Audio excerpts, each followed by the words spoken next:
No, Adam Kokesh, a Marine, got in with his "You can't win an occupation" sign during McCain's speech. Did you see that? No. On C-SPAN. No. Well, see, I'm an equal opportunist hater of both of the parties. I didn't watch 1 minute of the Democratic convention, so to be fair, I didn't watch 1 minute of the Republican one either.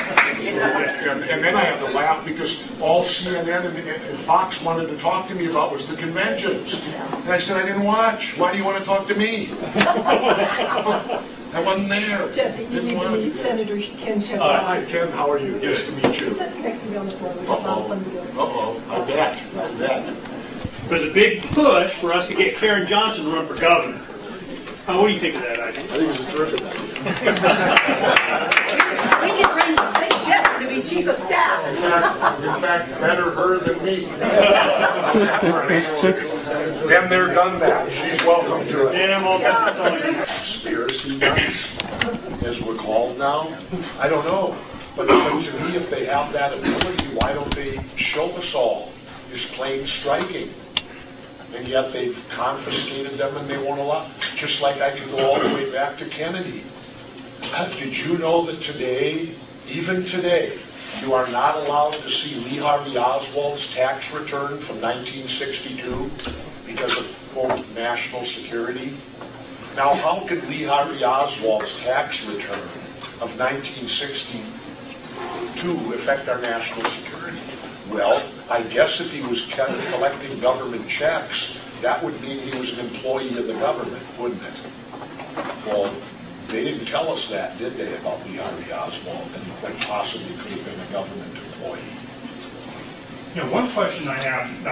And why would you not be able to see his tax return? My God, it's 50 years later. This guy was a Marine private. I was a petty officer 3rd class in the SEALs. I had a top secret security clearance, but I didn't know that much. I couldn't have gone to the Russians and told them anything they probably didn't already know.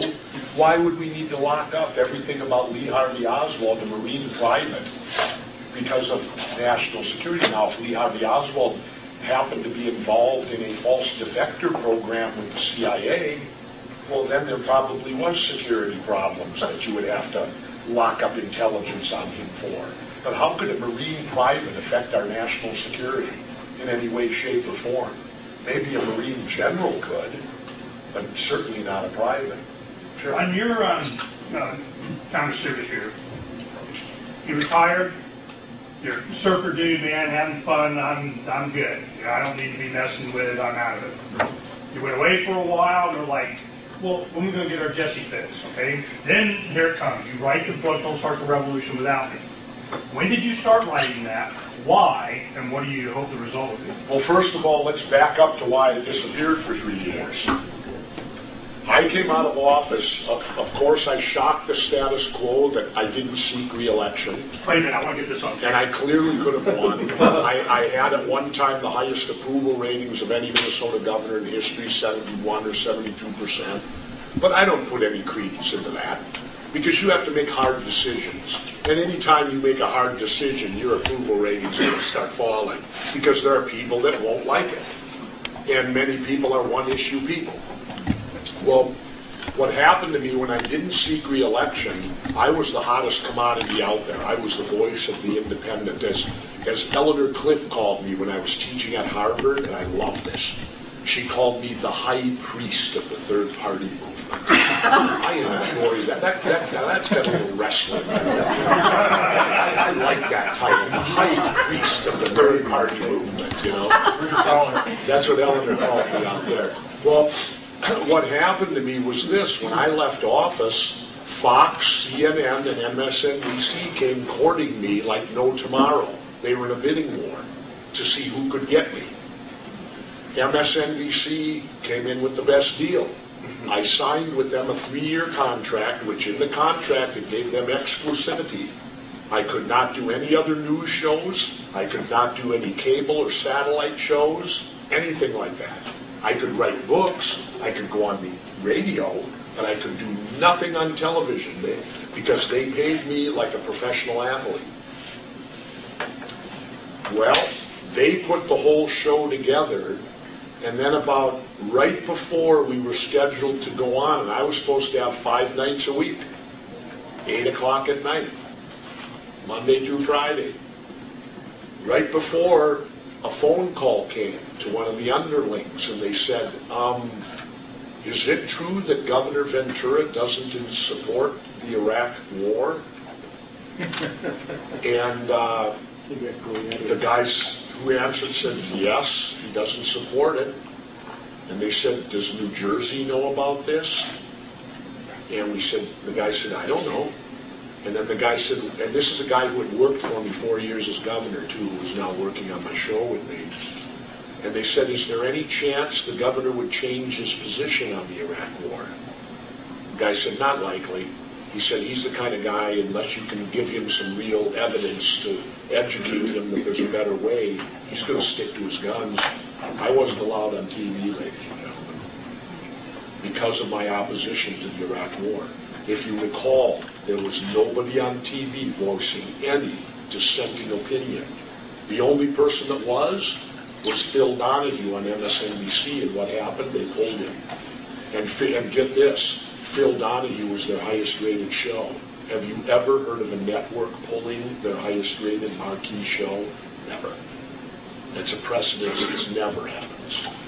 So did they have to continue to compensate you? Yes. Oh, that's good. Well, they honored their contract, and I honored mine. The contract stated I could not do it. I would be in violation if I went out and, went on Fox or went on or CNN. So, and I'm a person that fulfills contracts. If I sign a contract, I feel that I signed it of my own free will. I have to live up to it.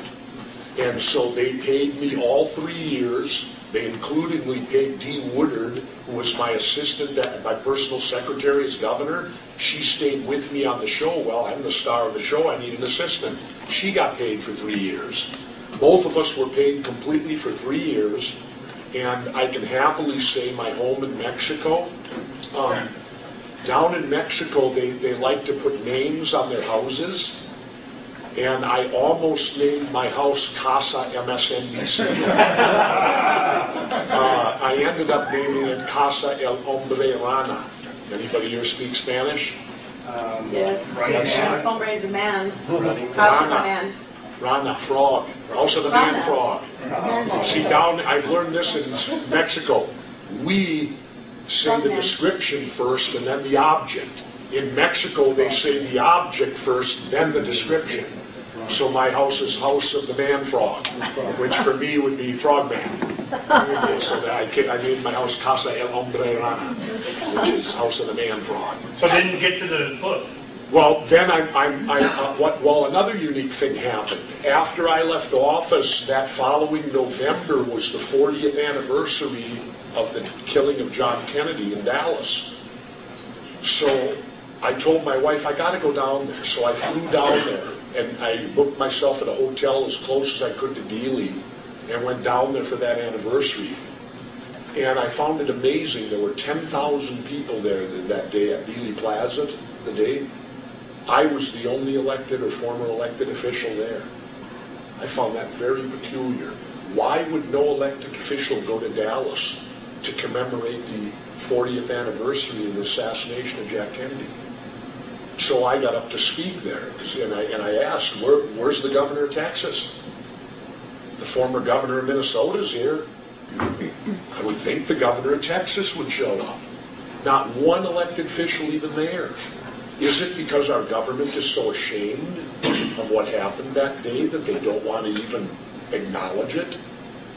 I don't know. Well, the book comes in here. While I was there, a guy walked up to me and handed me a book called The Man Who Knew Too Much. And it's a story about a guy, what the heck is his name now? Anyway, written by Dick Russell, who you'll see is my co-writer on Don't Start the Revolution Without Me. Well, Dick handed me this book, and I read it, and it's about a guy, I forget his name now off the top of my head, but it's an interesting story of this man. He was a captain in the Army who then went into intelligence and was with the CIA for many years, and 3 weeks before Kennedy was killed, in Dallas. He walked into an El Paso, Texas bank, pulled out a gun, fired 3 shots into the ceiling, walked out and sat on the curb and waited to get arrested. He wanted to be in jail so that when he was arrested, he had documents on him tying him to Oswald and things with Lee Harvey Oswald. Clearly he wanted to be in jail when it happened. And that's the story of the man who knew too much. He died in 1998. Dick Russell found him and did the book on him. He wouldn't come out explicitly because he's a spook to begin with. But it's a very interesting story of this guy. And that's where I met Dick Russell. And ironically, I'm down in the Baja. Dick Russell happens to stay at a place down there that's up the road from me. And we met at the crossroads. And while we were down there then, I told Dick, I said, you know, Dick,